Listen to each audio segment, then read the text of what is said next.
কৃপাবলোকনা করো, আমি বড় দুঃখী। কৃপাবলোকনা করো, আমি বড় দুঃখী। দয়া করো সীতাপতি অদ্বৈত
Caitanya Prabhu Doya Koro More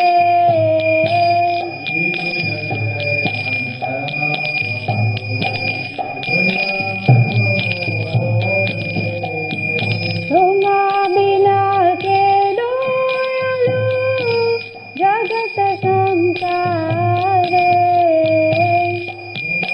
Inke doyalu Jagat samsare Hare Krishna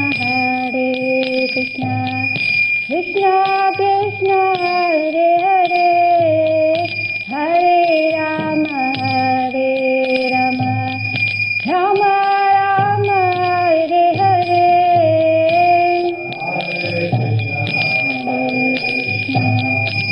Krishna Krishna Hare Hare Hare Rama Hare Rama Rama Rama Hare Hare Jaya Radha Govardhana Radha Govardhana Shri Radhe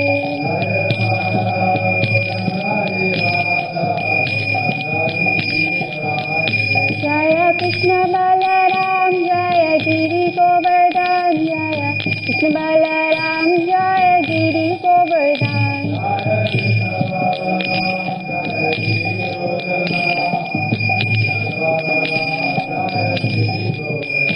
Jaya Gauranitai Jaya Gauranitai Jaya Gauranitai Jaya Gauranitai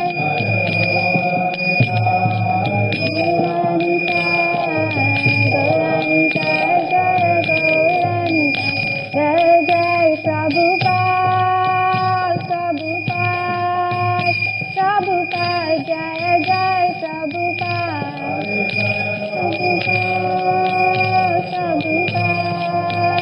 Prabhupada Jaya Jai Prabhupada Jai Jai Gurudev Gurudev Gurudev Jai Jai Gurudev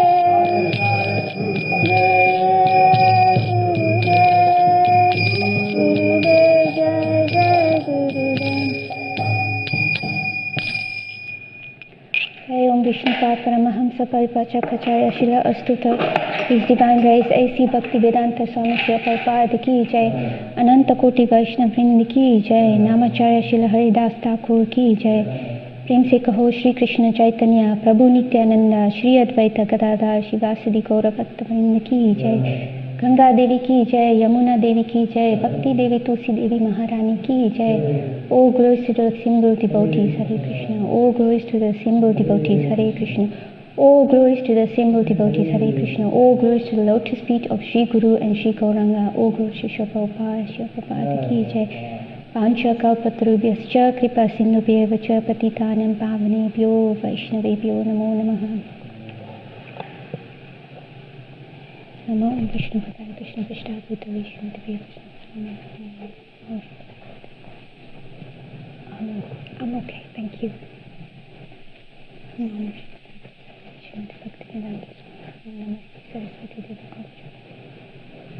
Jai Jai Shri Chaitanya Jaya Nityananda Jai Advaita Chandra Jaya Gaura Bhakta Vrinda. So Hare Krishna everybody, today we're reading from Caitanya Caritamrita Adilila chapter 7, text 62 to 63. Before I start, I'd like to seek the blessings of all the devotees that I may speak something that is beneficial to everyone and to myself as well, from the readings and research from Srila Prabhupada's teachings. So I'm not qualified to speak, but whatever, it's for my purification that I've done this research, so I beg that it will also touch my heart and I can also apply it. So text 62. Prakashananda name sarva sannyasi pradana Prabhu ke kaila kichu kariya samana. Prakashananda name sarva sannyasi pradana Prabhu ke kaila kichu kariya samana.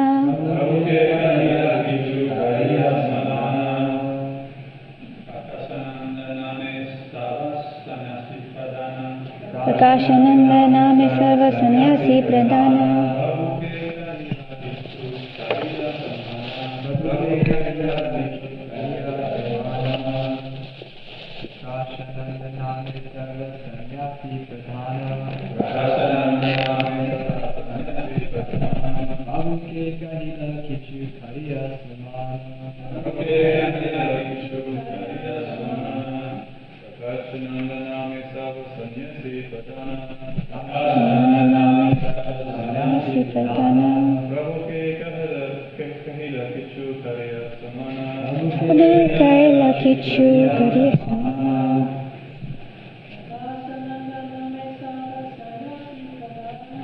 Prakashananda name sarva sannyasi pradana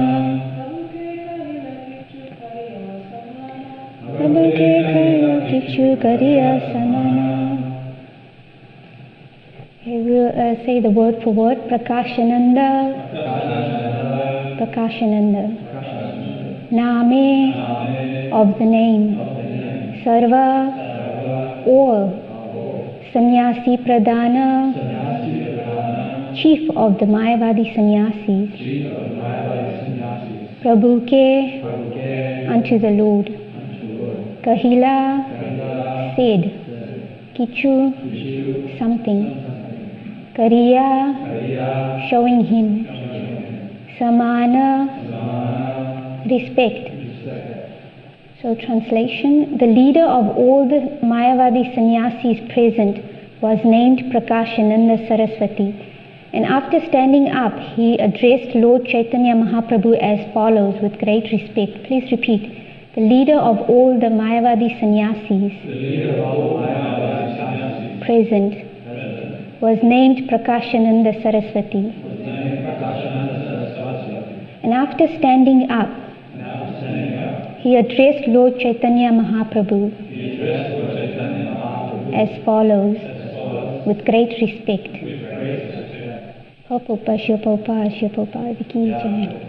As Lord Sri Chaitanya Mahaprabhu showed respect to all the Mayavadi sannyasis, similarly the leader of the Mayavadi sannyasis, Prakashananda, also showed his respects to the Lord.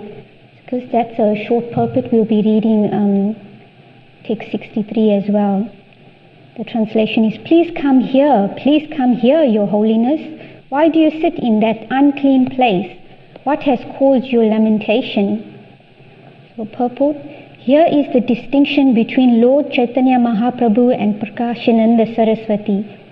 In the material world, everyone wants to introduce himself as very important and great.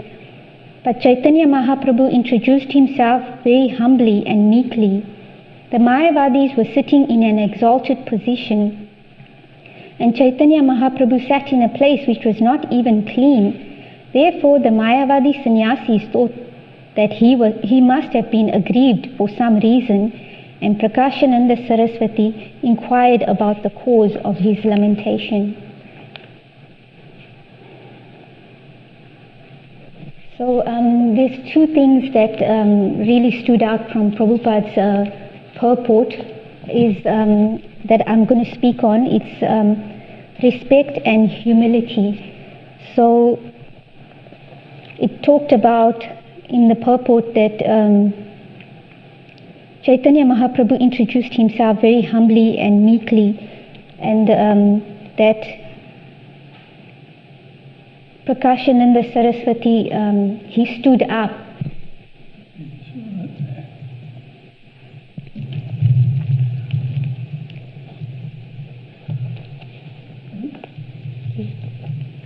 So we, in Vaishnava culture, respect and humility are one of the key components to making progress on the path of bhakti. And as one progresses, one becomes more and more humble and meek and shows respect to all others. So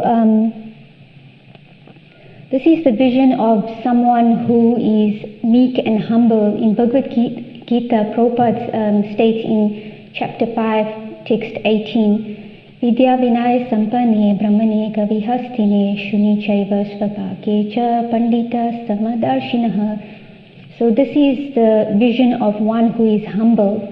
The humble sages, by virtue of true knowledge, see with equal vision a learned and gentle Brahmana, a cow, an elephant, a dog, and a dog-eater, outcast.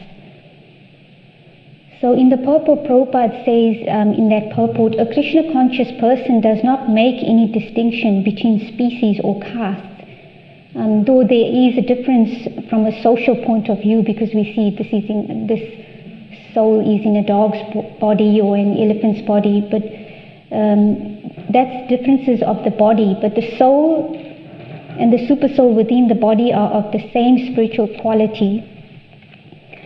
So we learn from Bhagavad Gita and also in Srimad Bhagavatam, and also just now we were reciting the Shikshashtakam, where the verse is that so we need to be meek and humble. So we don't want any honor and respect for ourselves. We don't want any fortune. We don't want any followers. We don't want any attraction. We don't want any followers from the opposite sex. So this is not what we are hankering for when we're practicing spiritual life.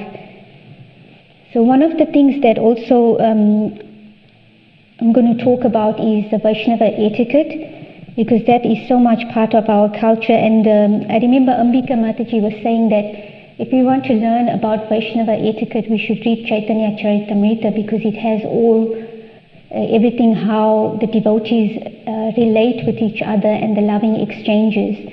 So this is not something that we need to be fearful of, especially in when we see in the Western culture, because everything is one and everyone is on an equal platform.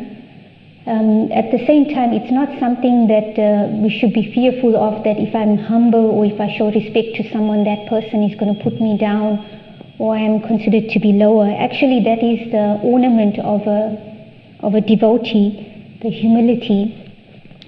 So even we see when Shukadeva Goswami spoke the Srimad Bhagavatam, he was sitting on a higher seat.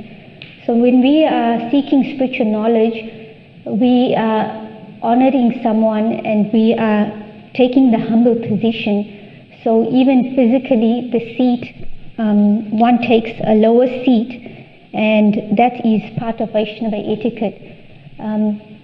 Dinabandhu Prabhu, who is a senior disciple of Srila Prabhupada, he is a resident of Vrindavan. I was listening to one of his lectures online, and quite a few of them, he, first of all, the one he gave in Prabhupada's Samadhi, he was sitting on a chair that was higher than Prabhupada's seat in Prabhupada's rooms, and then he begged forgiveness and he said that he shouldn't be sitting on a higher seat than Prabhupada because Prabhupada is his spiritual master, but because of his legs he could not sit on a lower seat.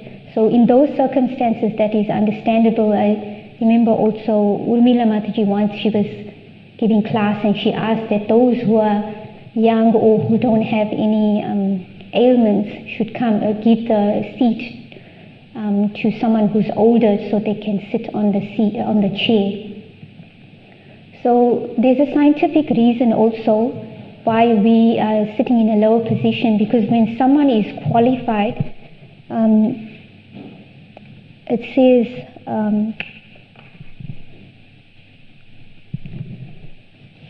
the transcendental knowledge. When we are seeking transcendental knowledge, we should approach a spiritual master. So it says, Tad vidi pranipatena pariprashnena sevaya upadekshanti te gnanam gnaninas tattvadarshinaha. So just in Bhagavad Gita 4:34, Prabhupada says that in the translation it says, just try to learn the truth by approaching a spiritual master. Inquire from him submissively and render service unto him. The self-realized souls can impart knowledge unto you because they have seen the truth. So when we render service to someone who has that knowledge, it's not that they have the knowledge and they have become proud, because when one gains true knowledge, one actually becomes humble and understands that I am a servant of God, I am a servant of Krishna, and He has given me the Shakti and empowerment to serve His mission, and I will assist others in coming back to Him. So in that purport, Prabhupada says, one should serve the spiritual master like a menial servant without false prestige. Satisfaction of the spiritual master is the secret of advancement in spiritual life. So not that we follow blindly, we also need to do our part. We need to read the scriptures so we can also see through the ears of who is the self-realized person, not that we see physically, oh, this person's dressed as elevated soul. Yes, that is there, but the true test of someone who is advanced is by how they speak, what they speak, and how they carry themselves with humility. So it's very inspiring. In this community we have many senior devotees who are so humble, and they don't want any honor, and they just encourage the younger devotees. There's so many devotees in the community, Ajita Prabhu, Krishna Kirtan Prabhu, Mahamantra Prabhu. You know, they are there, but you don't see them that they are pushing themselves forward. And by serving devotees like that, we can get the blessings. So in that same purport, it says, the reciprocation of knowledge and inquiries becomes perfect. So when we humbly serve those devotees, then they reciprocate with us. Because I'll give the example of myself. I'm a preschool teacher, so I even hear from other teachers when we have staff meetings that when we have a student who is sincere, who wants to learn, they may not even be on that level where they are that maybe intelligent or capable or have the skills, but when they have the proper mood and they're respectful, then you actually want to give them everything. You want to go out of your way to help them. So similarly in spiritual life, it's not a cheap thing that, okay, I'm just studying, and it's not book knowledge, just like the Mayavadi sannyasis.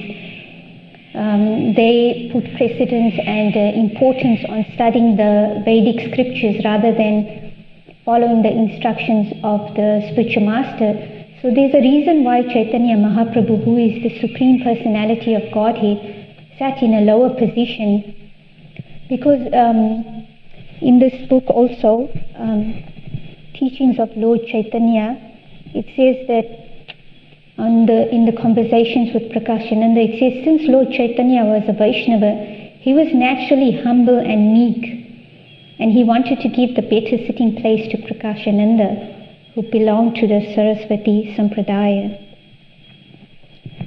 So naturally a devotee is humble and weak, a Vaishnava. At the same time, he's not a fool. So even though Lord Chaitanya is the Supreme Personality of Godhead, he's teaching us by his own example. He said that my spiritual master said that I'm a fool, so I should just chant Hare Krishna, sing and dance and do Sankirtan. So we know that Lord Chaitanya is not a fool, but when a devotee comes, he doesn't put himself forward and show like his great learning.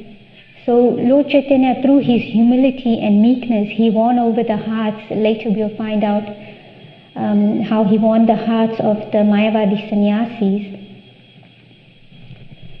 So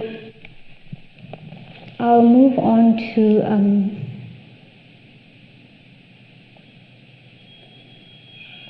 just one other point on respect that I got from Bhagavad Gita. It says attaining the Supreme. So Vishwanath Chakravarti Thakur, we know, is one of the prominent acharyas in our line, and he's the one who wrote the Guru Vashtakam.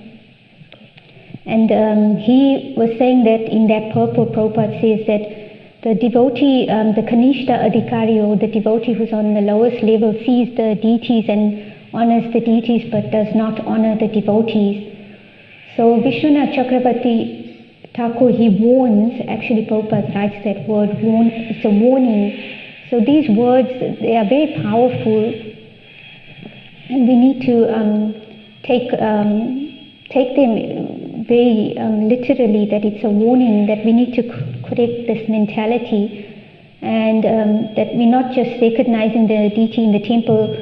Not that I have really seen it so much amongst the devotees, but it's just something that is important reminder that a devotee should see that because Krishna is present in everyone's heart as Paramatma, everybody is the embodiment or the temple of the Supreme Lord. So as one offers respect to the temple of the Lord, he should similarly properly respect each and every body in which the Paramatma dwells. Everyone should therefore be given proper respect and should not be neglected. So how do we practically apply it when we are living right now? We see that there's also different types of natures, different personalities, and generally there's a saying, birds of a feather flock together. So we have different devotees that we form friendships with, but at the same time we also honor and respect all devotees, not just devotees but all living entities. So we are mentally also, if someone is not acting properly, we respect them from a distance. So within our heart we mentally respect them as the soul and the super soul residing within that body.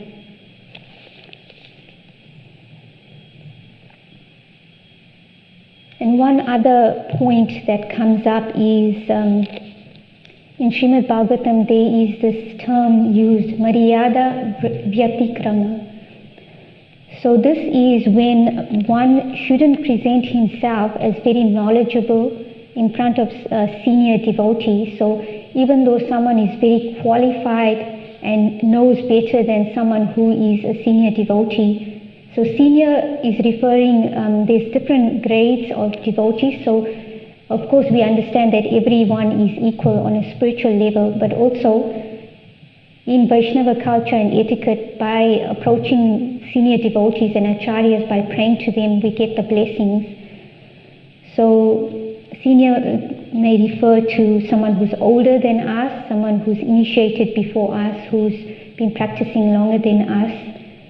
But of course that person is not thinking himself as senior, but he's just in his humility sharing that knowledge. So the example here comes when Vidura, he approaches Uddhava. So Uddhava is like younger than him, much younger than him. He's like For Uddhava, Vidura is like a father's age. So Vidura knew that Uddhava, who is Krishna's cousin and always associates with Krishna, he wanted to receive instructions from Uddhava. But Uddhava understood this concept of Maryada Vyatikrama, that how can I instruct someone who is senior to me in age and also externally in terms of like an uncle figure. So then he humbly directed Uddhava to Maitreya Muni, who is it's more suitable to be instructed by Maitreya Muni because he was much senior in age, although Uddhava was a much greater devotee, but Maitreya Muni also became purified when he heard Lord Krishna instructing Uddhava, and he was present in that conversation. So we also understand there's another example of Madhavendra Puri, where he had a disciple, was it Ramdas? Ramachandra Puri. He, when Madhavendra Puri was leaving his body, then Ramachandra Puri came to serve him, and then Madhavendra Puri was lamenting, "Oh Krishna, where are you?" And he was feeling separation. And Ramachandra Puri, he said, "Why are you lamenting? Just understand the philosophy that you are not this body." And imagine someone instructing someone who's senior, and Madhavendra Puri, who is so humble and meek, but he became like fire. He says, "Get out of my sight, I don't want to see you." So we have to be very careful in our dealings with the Vaishnavas. Ramachandra Puri was a disciple, and there he is in his arrogance instructing his spiritual master. Just like when we are doing any service here, sometimes no one's perfect. Even sometimes devotees who have been practicing longer make mistakes, but we don't judge anyone, whether senior or junior, on the mistakes. We are here to help each other as a family. And also there's a proper etiquette. If we see that we're doing some service and moving on to that service, and we see that someone senior has done something or hasn't maybe cleaned up some area properly, the Vaishnava etiquette, we really need to follow it. It's improper and very disrespectful to instruct a senior devotee that they haven't done something, or for your own service. Yes, that may be true, but it's not our position to instruct a senior devotee.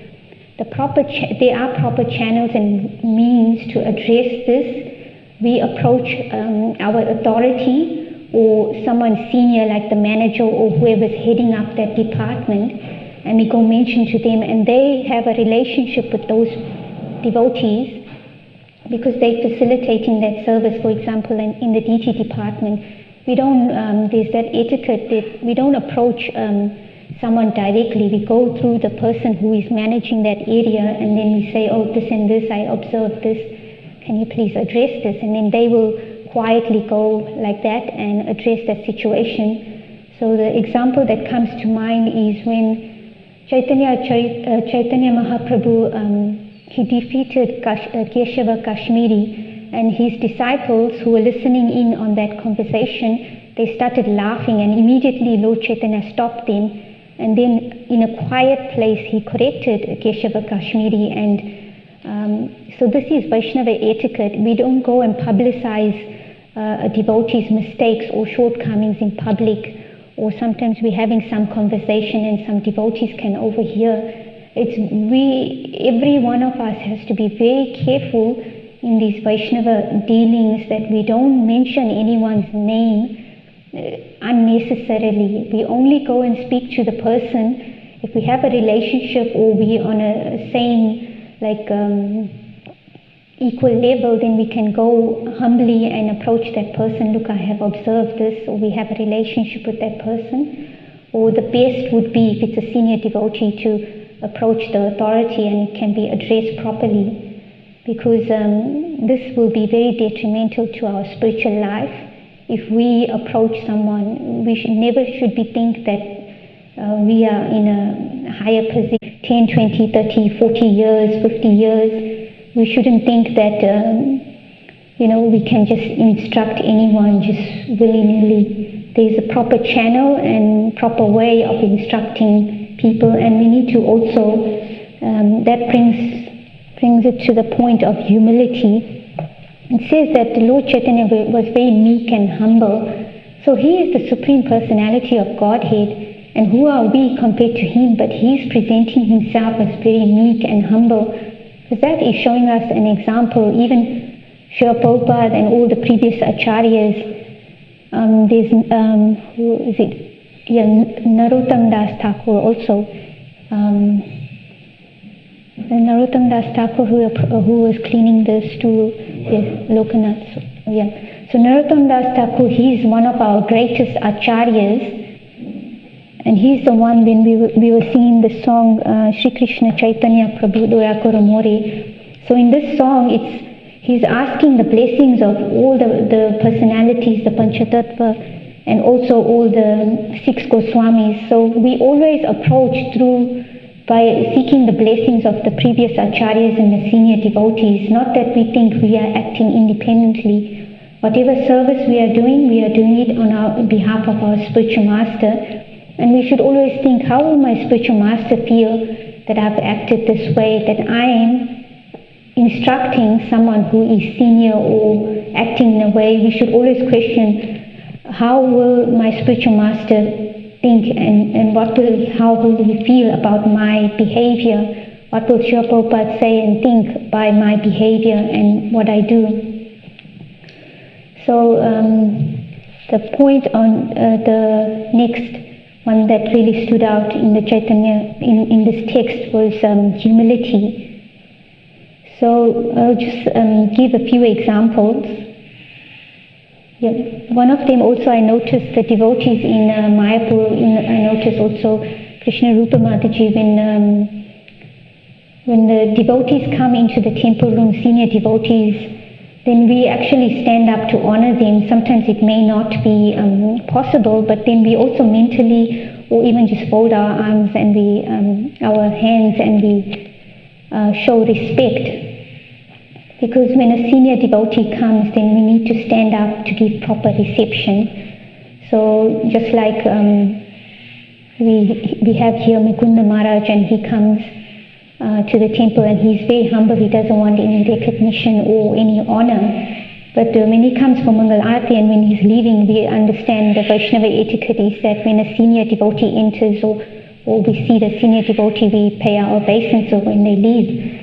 So we can, in front of the deities, we can't pay obeisances, but at least mentally, and also if we can fold our hands and honor that devotee, because they are representing and they have served the movement and served Srila Prabhupada and serving the Sri Krishna Chaitanya Mahaprabhu's movement. So some examples, I would like to just mention examples of humility and respect, and how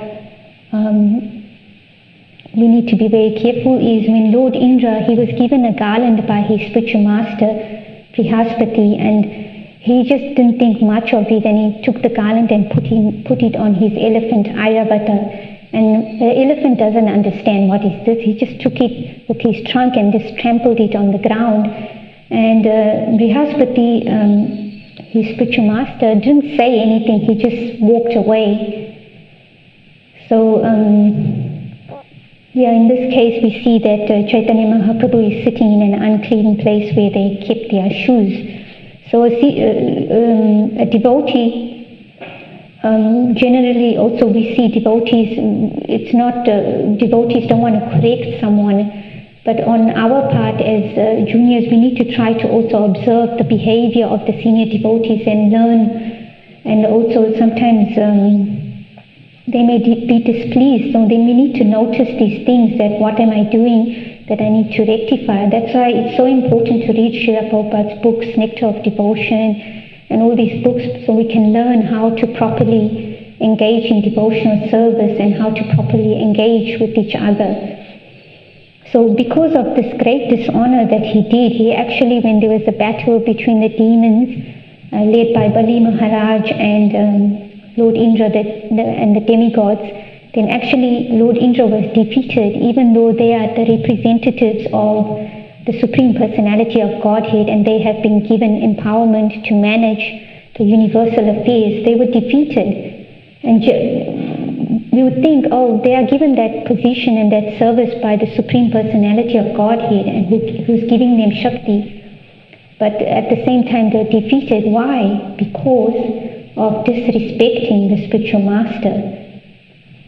And another example is of King Vena. He didn't respect the Brahmanas, and because of that, they gave him many chances, but in the end, they became very angry. So Brahmanas generally don't become angry, but because he was disturbing the whole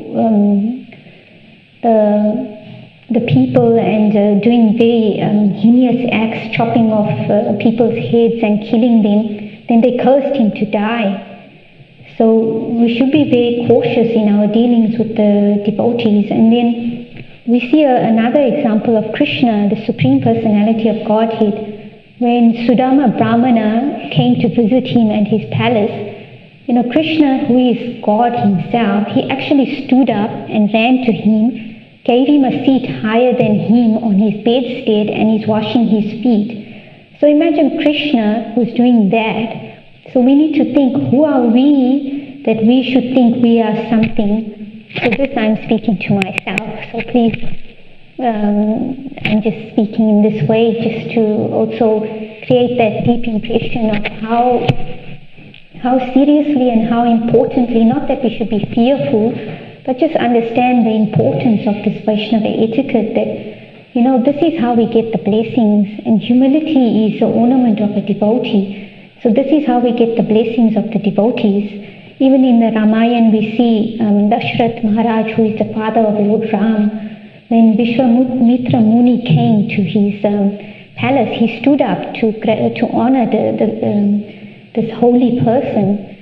So respecting devotees, and not just devotees, but every living entity, is so important. In Bhagavad Gita 10:34, in the purport, this is what we need to aspire for. It says, when one is fully qualified, yet is humble and gentle, and when one is able to keep his balance both in sorrow and in the ecstasy of joy, he has the opulence called patience. So we need to also, by practicing these things, we develop or automatically these qualities come of patience, tolerance, compassion. So we need to also tolerate. Our false ego, speaking for myself, is very big. It's very hard sometimes to tolerate when we are given instruction, but especially we are trying to practice this process of Krishna consciousness, trying to please Krishna, please the devotees, then we need to sometimes put our ego aside and just tolerate and pray to Krishna, please help me, what lesson can I learn from this? Not that we try to suppress it, of course we don't try to suppress our feelings, because obviously it manifests through disease and that, but just pray to Krishna, please help me to overcome this, and help me, what should I learn from this? And maybe on the other part of the other person, maybe they may be in the wrong, but this quality is so important to tolerate. And there's the definition of humility in Bhagavad Gita 13:8 to 12 purport. It says, humility means that one should not be anxious to have the satisfaction of being honored by others. The material conception of life makes us very eager to receive honor from others. But from the point of view of a man in perfect knowledge who knows that he is not this body, anything honor or dishonor pertaining to this body is useless. One should not be hankering after this material deception. The material deception. People are very anxious to be famous for their religion. So the example comes to mind of Vidura. He was dishonored by his nephew Duryodhan, and imagine he was given the position of giving instruction in the royal palace in Hastinapur, and he is Duryodhan's uncle. So imagine also in those days, the children, or even, they didn't speak back to the elderly. There is some remnants of that still present in this age, but imagine those days, and Duryodhana dishonored him and disrespected him and called him, saying you are, called him very ill names and just, very disrespectful. But Vidura, who is a pure devotee of Krishna, he didn't respond. All he did, he took that opportunity, because a devotee always sees that even when something comes up and some difficult situation, you always see where is that silver lining in the cloud. What can I get from this to serve Krishna, to improve in my spiritual life, to practice Krishna consciousness. So Vidura took this as an opportunity to go and take Vanaprastha and take the full shelter of Krishna. So this is the time that he got the opportunity to get out from, this is before the battle of Kurukshetra.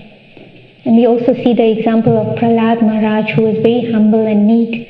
And because of this deep conviction he had in Krishna, that Krishna will always protect him, he didn't respond when he was really treated very, can't even describe how evil they were, that they tried to kill this 5-year-old boy, tortured him so severely, but he was fearless, he had this fearlessness because he was humble and meek. And he had this deep conviction and faith in Krishna, that Krishna will always protect. In Bhagavad Gita 1857 purport, it says, when one acts in Krishna consciousness, he does not act as the master of the world. Just like a servant, one should act fully under the direction of the Supreme Lord. So a servant acting on behalf of the Supreme Master is unaffected by profit and loss. He simply discharges his duty faithfully in terms of the order of the Lord. So listen a bit to also Vaiseshika Prabhu on his classes online, on the podcast, and also on Facebook. And he talks about how if we put Krishna first, then devotees were asking about their material situation, what they should do. And Vaiseshika Prabhu always says we need to adjust our life in such a way that we always put Krishna first. So even if there's some mistake, then Krishna will rectify it. So I have seen also personally this, I have observed this with devotees. When they put Krishna first, they put their service first. Not that they're neglecting their worldly duties, but they adjust those worldly duties to put Krishna and their service in the center, to put it first. When Krishna makes all the arrangements, initially it may be some difficulty there, but when we look down the road and we see that actually the situation is even better than we could have even imagined. So I'll end there. If anyone has any questions, comments, corrections.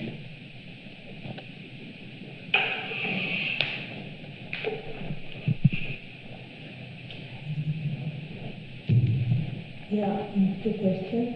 First, sorry, my ignorance, but I didn't know that Vidura was married and then he took China. I thought he was celibate all his life. So he was married? Yes. Okay. And then the second one, I like the way you talk about humility, because it's important for us to understand. But sometimes it gets confusing. What is the difference between fake humility and real humility? Because we have a lot of emphasis in the humility thing. But it's difficult to apply. Like some people could be, oh yeah, I'm the worst, I'm no one, and everyone is better than me. That can look like humility, but in reality, it's just fake. Low self-esteem. So I would like to know the clear difference between them both, and the way that I could apply that in my life. Okay, thank you for that. I can only speak from my small realizations, and what I've heard from other devotees is that true humility, it's a personal test that we see. We can't really, also, yes, there are external checks. We can see, okay, someone is humble, and how do we see a humble person is not exactly fully explainable through material logic.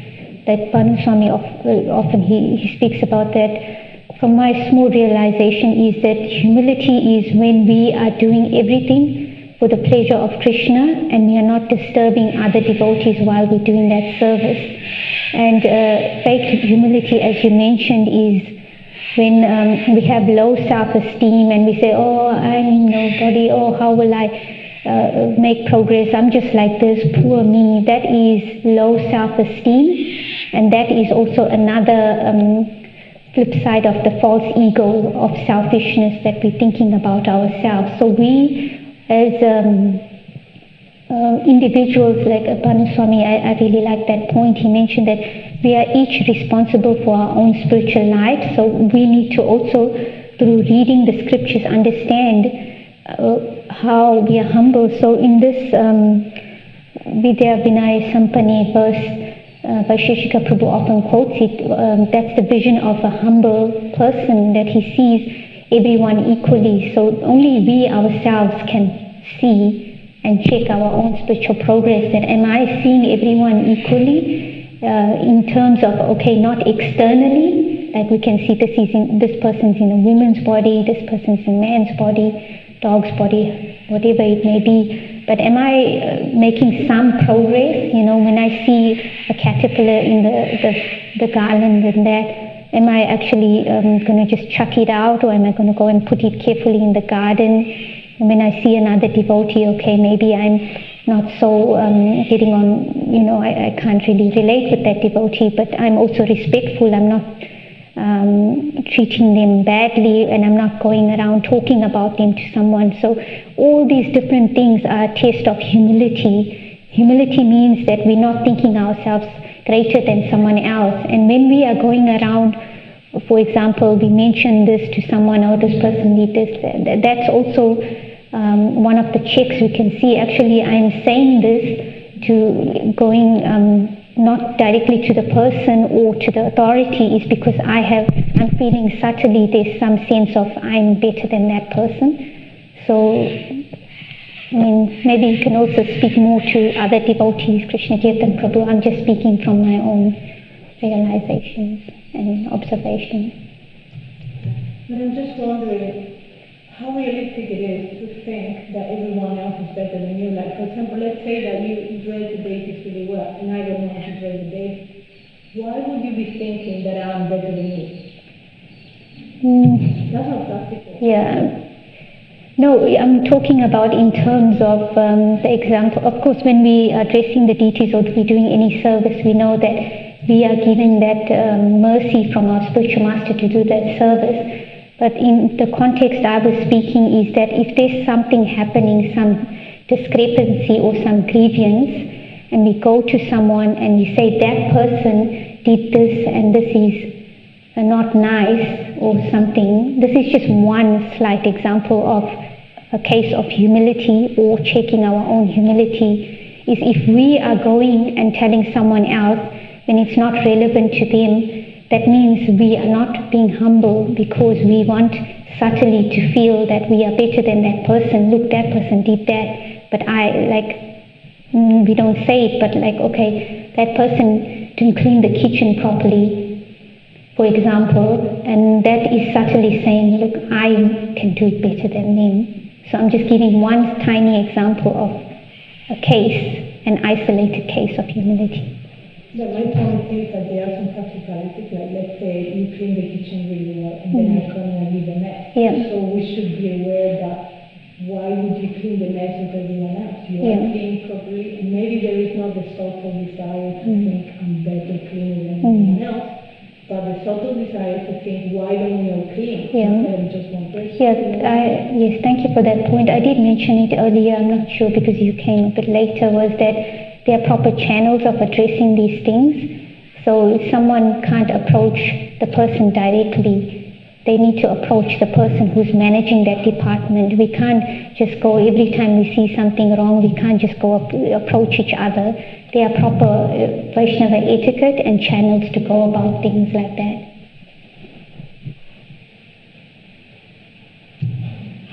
My question is kind of also working very well, but leading on from what Raja was just saying, sometimes we're put in a position of management without having any qualification, and just circumstantially it happens.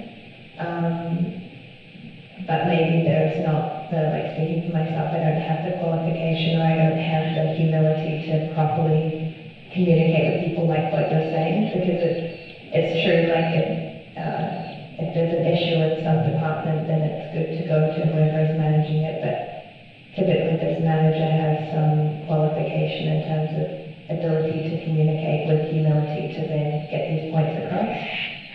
But I find myself in a situation where I don't have this humility or the communication skills, but I'm still in a small management position. How can I work around this to still somehow be able to communicate and be the person that people come to then correct people's behavior, but not having the humility to do it properly? Yes, thank you for that point. That just reminded me of Kadambakanana Swami's initiation lecture that he sent online, and he was talking about a Brahmana, that when we take Brahman initiation, it's not that we already have those qualities, we are aspiring for those. So for whatever phase we are in spiritual life, we are always aspiring for these, to develop these qualities. So when someone is given a position, we respect them, because Krishna has, through the authorities, given that service. And on the part of the manager, he or she is not thinking that I am capable. Every one of us, whatever service we given, just like a teacher, a preschool teacher, I make mistakes also, I'm not perfect. So I also have other teachers or my seniors. So everyone has someone who they can go to. Or if some situation comes up and you may be emotionally or personally connected with it, maybe step aside and give a bit of time and speak to someone else who can give a different perspective. There's always ways and means of addressing these things, because I personally can also say I'm not qualified to also, like, you know, when I teach with the preschool children, I have certain levels of qualifications that I've attained through study, but it's also when you hear the qualities of the devotees, of how when they taught the children and how the children when they grew up have good memories, then it's something that we aspire for, that we try our best, and we also seek guidance from others or senior devotees to deal with that situation, because that service has been given to us by Krishna, whether mother, father, teacher, manager, whatever service position we are given, we are doing it representing our spiritual master, and we are always seeking their blessings that we can always carry out those properly, because we also sometimes get affected by the different modes of nature. So we also make mistakes, so we shouldn't be hard on ourselves.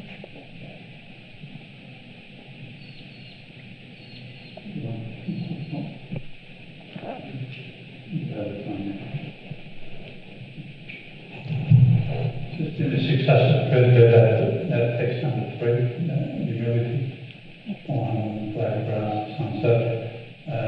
One of Srila Prabhupada's disciples approached Srila Prabhupada at this verse. They could understand it's about humility, but they inquired of Srila Prabhupada, why is Caitanya restricting this verse himself?